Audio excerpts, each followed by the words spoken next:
everyone, Kelly here, and today I wanted to do a dedicated spoiler-free review of 8 Perfect Murders by Peter Swanson. And this is a library book and it's pretty shiny, so I'm just going to put a picture of the book up for the remainder of the video so I don't have to keep blinding you with that book.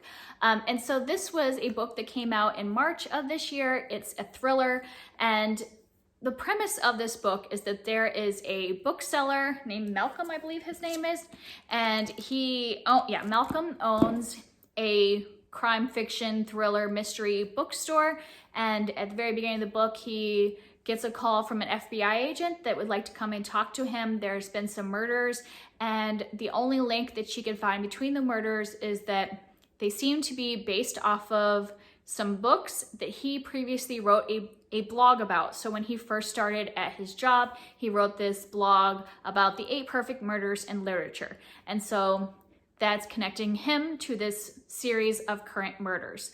And I thought that was really interesting. A thriller book that's based off of the love of crime and mystery books. Like, what's better for somebody who really loves crime and mystery books? But I'm also somebody that does not like to be spoiled for books. And so I knew if I was going to read this book that I needed to first read the 8 books in literature that have the perfect murders first. So I have done that, and I did a whole review of all of the 8 books that are talked about and spoiled in 8 Perfect Murders, and I'll link that down below in case you didn't see it. It gives you my spoiler-free thoughts on all the 8 books, and then at the end I tell you whether or not I think it's worth it to read all 8 and which ones I would recommend reading because they were really good in my opinion, and which ones I would recommend you reading if you don't like to get spoiled for books and you want to read some classic perfect murders, because I think there are some of them that are really worth reading before you read this book. I also want to tell you, because you can easily find the list of the 8 books that are spoiled in 8 Perfect Murders, but I wanted to also say that the book The Murder of Roger Ackroyd by Agatha Christie is also spoiled. This isn't used in the blog post as one of the 8 Perfect Murders, but Malcolm, in his narration of his story about these series of murders, he uses this book as, like an example to talking about parallels and stuff like that, and he does give away who the murderer is and how they did it. So I would just be advised that if you are interested in 8 Perfect Murders and you are an Agatha Christie fan or somebody that is interested in trying out some Hercule Poirot books, that you should read this one before you read 8 Perfect Murders. Now, my feelings overall of the book. Okay, so I have spent a long time on this project reading all of these books, and so I think I came into this book expecting it to be amazing.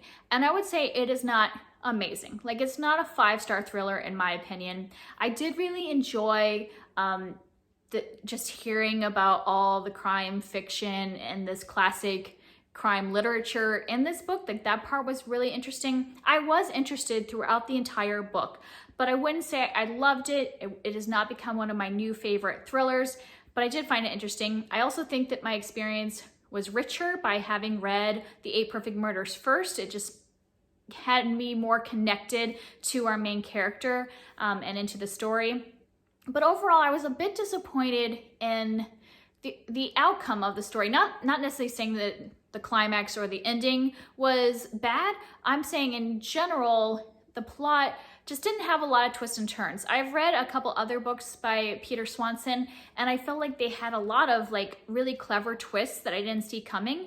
And this one I didn't feel like it had that. I mean, yes, there were what you would call reveals, but I don't think any of them were shockers or anything like that. I think they were interesting enough to keep me going through the book, but nothing that stood out to me as being wow, that's really spectacular. So I ended up giving it a 3-star. I thought it was a good, I would say this is a solid 3-star. If I was giving out half stars this year, I would give it a 3.5, but it didn't quite reach a 4 for me, because a 4 is something that I find super entertaining, maybe has some surprising stuff in it that just I couldn't put down.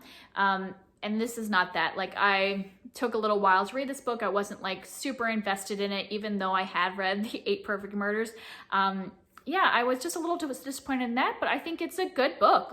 I think you can enjoy 8 Perfect Murders without having read all of the 8 books that it's based off of, because he tells you in, like Malcolm, as he is narrating his story, he gives away like all the context that you would need in order to read that. So you wouldn't have had to read the books. It's just if you want to make sure you're not spoiled. Like if you really want to read these classic crime books, you want to read them first, because obviously spoilers, but you wouldn't have to in order to enjoy the whole thing. You could just, you know, kind of take in that whole like atmosphere of loving crime fiction and all that stuff. I did like enjoy our main character in a way. Like I don't think he's meant to be enjoyable. Like I don't think he's meant to be a likable character, I should say, but I just found him interesting and just kind of his everyday life. You follow him in a lot of like his mundane tasks, and I found that to be really interesting. I know that sounds weird, but I mean, we as a culture are kind of like interested in people's like everyday lives. And I think you're just following this guy going through his everyday life, and then this like FBI agent comes in and kind of turns everything upside down. And the way things kind of develop through the story is interesting. So just in general, I know that this seems kind of a convoluted review, but it's hard for me to talk about thrillers without giving any spoilers, and there are some reveals that kind of happen towards the beginning of the book, so I can't go into too many details. So ultimately what I'm just trying to say is that I think it's a solid thriller, but I don't think it's like fantastic or shocking or anything like that. But if you are a fan of crime fiction and you think that it'd be kind of fun to read something that's kind of an homage to classic crime fiction, I think it is a solid thriller and keeps you interested throughout the book. And if you would like to talk about it any more down below, I would love to hear from you and talk more, especially if you've read some of the books that take place in 8 Perfect Murders. I love to hear about that. And you can see all my reviews of each of those books in the link I put down below. And I will talk to you guys next time. Bye.